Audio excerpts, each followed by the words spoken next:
Hello beautiful people, welcome back to my channel. In this video we're going to be talking about the safest way to put out a candle. So keep watching this video because you need to know.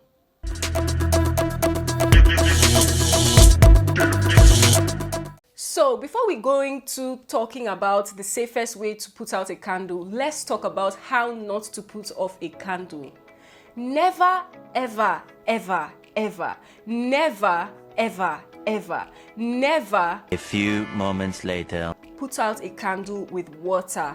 When you use water to extinguish a candle, that's like using water to extinguish a grease fire in the kitchen. It only explodes. Never ever extinguish your candle with water because it would explode. It causes the fire in the candle to increase. It bursts your jar, explodes and destroys everything in the jar and around it. So never ever use water to extinguish your candle.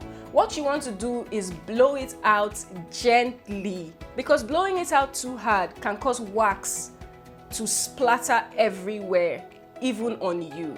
So blow your candle out gently, or just put a lid on it, which is the easiest method to me. When you close a candle that is lit, what you're doing is suffocating the candle. It needs oxygen to burn, and when there's no oxygen, it just goes off, which is basically the safest method in my opinion. I hope you learned how to turn off a candle. Never use water because it will explode. I think you should try this as an experiment, but do it outside. And if you're going to try it, then leave me a comment below. Let me know how you turn off your candles. I prefer to just put a lid over my candle, and that is it. So guys, be safe while extinguishing your candle. Never use water, never use water, never use water to extinguish a candle. Blow it out gently so you don't have liquid wax splattered everywhere, okay?